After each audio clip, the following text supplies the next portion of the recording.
Inilah habitat Bapak sebenarnya di tengah orang-orang proyek, insinyur, orang-orang penting. Nah, saya terlalu sering berkutat dengan pelawak, jadi memang agak berbeda. Tapi kali ini saya terus terang saya mengajak, ini termasuk sekretaris saya, Pak. Kalau Bapak Jokowi kemana-mana kan juga didampingi Pak Mensesnek. Ya, kabinet yang luar biasa memang. Betul, karena memang kabinet ini luar biasa karena Pak Mensesnek ini bukan hanya namanya juga sekretaris, bukan hanya mencatat, menginventaris, tapi juga Bapak ini selalu dipraktik, Dia bukan hanya menulis gitu. Jadi makanya semuanya berjalan dengan baik. Iya, bukan hanya ngomong, nulis, dipraktik. Iya, Pak. Luar biasa sekali Bapak Panamati ya. Pas sekali ya, benar. Tapi berhubungan dengan teknik proyek tadi Bapak. Ya, memang saya sampaikan, saya lulusan teknik elektro ITS, Pak. Iya. Tapi memang selama ini lulusan kampus saya terbagi 3 kelompok besar. Iya, yang pertama banyak lulusan dari kampus saya menjadi orang penting. Jadi orang penting. Yang kedua, yang penting jadi orang. Ada yang seperti itu ada, Pak. Nah, Bapak masuk yang mana nih? Saya yang ketiga. Yang ketiga apa, Pak? Kalau saya yang penting orangnya jadi. itu baru penting saya. Iya. Karena seperti acara ini PSN telepon sekali langsung jadi. Lah ini penting buat saya. Karena banyak sekali perusahaan telepon berkali-kali ujung-ujungnya nggak jadi. Jadi itulah persamaan antara Bapak dan PSN. Betul. Yaitu saya mewakili yang penting jadi. Makanya saya mewakili dari KPPIB. Wis. Apa Pak KPPIB? Ini komedian peduli percepatan infrastruktur prioritas. Luar biasa. Kalau istri Bapak juga sarjana. Istri saya kebetulan juga lulusan elektro, cuma sekarang memang menjadi jaksa, Pak. Pak, jaksa itu profesi, pendidikannya juga harus profesi, Pak. Ini perlu saya jelaskan. Istri saya itu sekarang jadi jaksa karena setiap hari kerjanya nuntut aja, Pak, sama saya. Bahkan melebihi jaksa kadang-kadang. Jadi istri saya itu kalau di rumah kerjaannya nuntut seperti jaksa.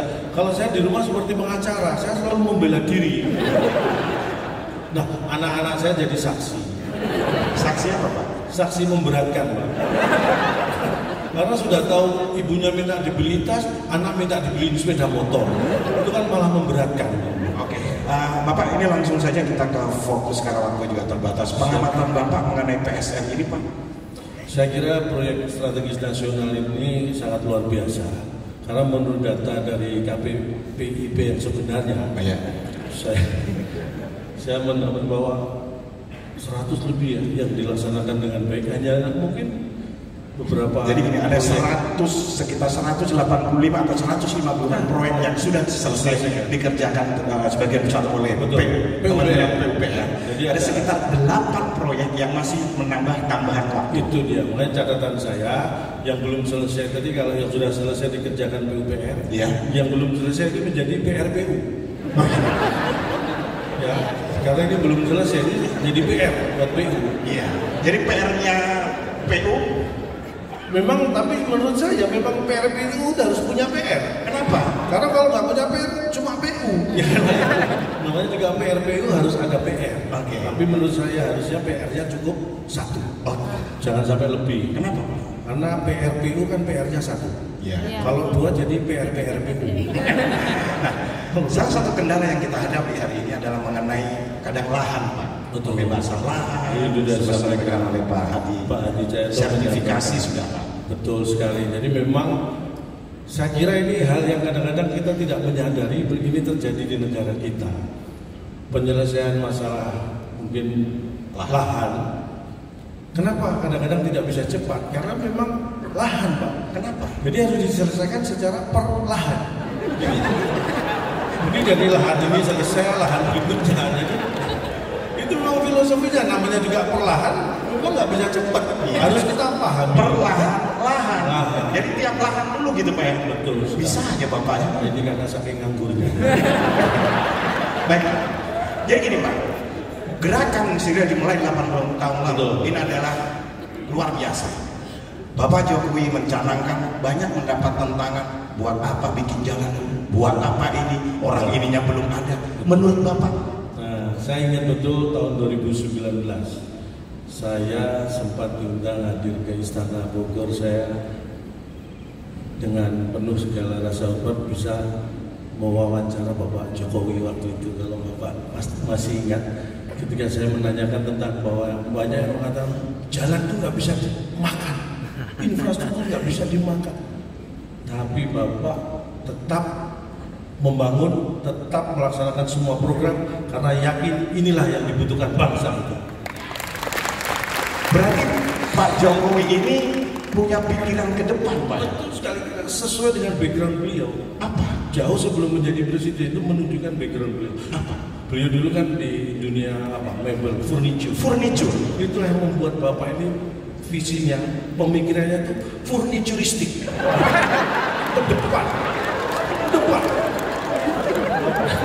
Mohon maaf, Pak. Itu futuristik. Futuristik itu untuk orang yang tidak punya background di dunia furniture. Punya background itu furnituristik. Luar biasa. Makanya dari semua pembangunan yang sudah dilakukan, yang termasuk proyek strategis nasional, ada jalan, waduk, jembatan, bandara, kemudian pelabuhan. Nah, saya kira prioritas yang mana, Pak? Sebenarnya menurut saya yang paling penting itu jalan. Enggak ada. Maksudnya pelabuhan juga penting untuk ekonomi, Pak. Penting. Pelabuhan, bandara untuk transportasi, waduk, bendungan penting. Kenapa jalan? Tapi yang paling penting jalan. Kenapa? Karena semua proyek tadi itu kan memang harus jalan yang penting. Jangan sampai tidak jalan itu jadi mangkrak. Jadi proyek apapun itu yang penting jalan. Harus jalan. Iya sih, Pak. Paham saya. Berarti hanya saya yang nggak paham ini ya. Semua paham. Oke. Nah, ini kadang dibutuhkan yang namanya kita sebagai warga. Betul. Pengorbanan juga, keikhlasan juga, saling mengerti. Kadang proyek itu harus digusur, harus apa, mendapat ganti untung. Inilah, ini saya katakan kabinet ini luar biasa karena ada satu cerita. Kebetulan saya dengan Bapak Menteri PUPR Pak Bas itu kan satu alumni SMA Pak. Iya. Dan ada cerita bahwa Pak Bas itu juga salah satu rumah beliau. Iya. Itu juga terkena untuk proyek. Nah, saya kira itu suatu contoh yang luar biasa. Beliau memberikan itu, membantu prosesnya. Jadi Hombas itu di Hombes, Pak, ya Hombes. Hombes itu kan rumah orang. Iya. Rumahnya Pak Bas jadi Hombas. Rumahnya Hombas. Ini untung Pak Bas nggak ada nih, Pak. Pak Bas sedang di proyek menyelesaikan PSN yang belum selesai. Tenang, makanya Oke, semester pertama 2024 kita harapkan semua. Oke. Salah satu kenapa kita harus mempercepat yang namanya PSPN atau PSN ini. Kita akan menyongsong Indonesia Emas 2024. Betul, itu yang terpenting. Dan sebenarnya Indonesia dikaruniai namanya bonus demografi. Itu yang ingin saya sampaikan. Ini penting sekali. 2045 kita akan menuju Indonesia Emas 100 tahun usia Indonesia. Kita akan menjadi kekuatan ekonomi terbesar keempat dunia. Banyak yang harus kita lakukan. Ya. Jadi salah satunya kita punya bonus demografis, di mana itu usia produktif itu sekitar 70%, Pak. Jadi usia produktif itu antara 15 sampai 64 tahun. Kalau yang enggak, kalau di bawah 15 dan di atas 64 tahun itu non produktif, itu 30%. Bedanya gimana? Secara sederhana sebenarnya bedanya gini, membedakan usia produktif dan non produktif. Ya. Kalau usia produktif itu kan masih menghasilkan. Iya. Jadi biasanya rutin ngecek saldo, Pak. Ya. Kalau nggak produktif, Biasanya ngecek tensi, ngecek darah. Gitu. Rutin. Jadi kalau Itu aja lebih ya? sering mana? Ngecek saldo atau ngecek tensi? Nah itu kelihatan mana yang produktif dan tidak Ya. produktif. Dan salah satu bonus lagi dari Indonesia. Indonesia adalah sebuah negara besar, Betul. dengan beragam suku, bangsa, ribuan pulau. Ini menjadi potensi yang sangat luar biasa. Banyak orang melihat ini kendala, ini masalah. Tapi kalau kita berpikir positif sebagai negara yang luar biasa, itu semua adalah sebenarnya bonus. Itulah kekayaan, sumber kekayaan kita. Suku di Indonesia itu 1.300 lebih banyak. Ribuan. Suku bangsa itu. bahasa 700 lebih. Kenapa? Pulaunya aja 17.000 lebih. Tapi kita kaya dengan suku-suku bangsa karena apa? Karena memang kita punya ciri khas yang luar biasa. Di Indonesia itu kenapa suku bangsanya banyak? Karena misalnya nih, suku Jawa misalnya menikah dengan suku Sunda, akan ada suku baru. Suku apa? Makanya bertambah syukuran. Mohon maaf. Suku Batak kawin sama suku Sunda. Jadi ada syukuran pasti. Itu suku baru. Setiap ada acara pernikahan itu syukuran. Makanya kita itu adalah sumber kekayaan yang harus kita pahami. iya. Dan karena ini memang acara dari proyek. Tapi ada satu Pak yang Bapak mau katanya sampaikan. Ada yang salah baca data mengenai jalan. Ini ya memang hati-hati membaca data ya, karena kita tidak bisa percaya begitu saja.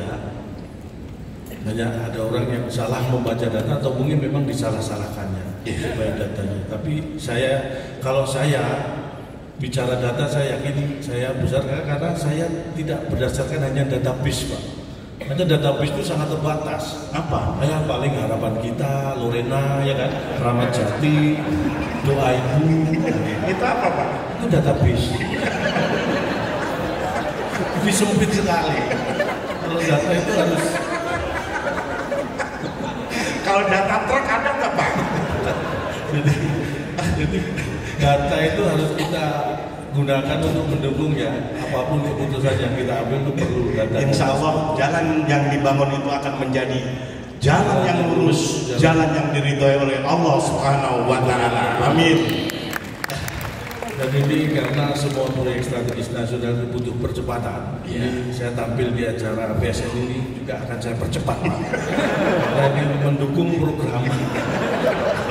Saya lama-lama kan, karena mohon maaf karena memang setelah ini ada agenda yang secara waktu tidak bisa dimundurkan dan tidak bisa dimajukan.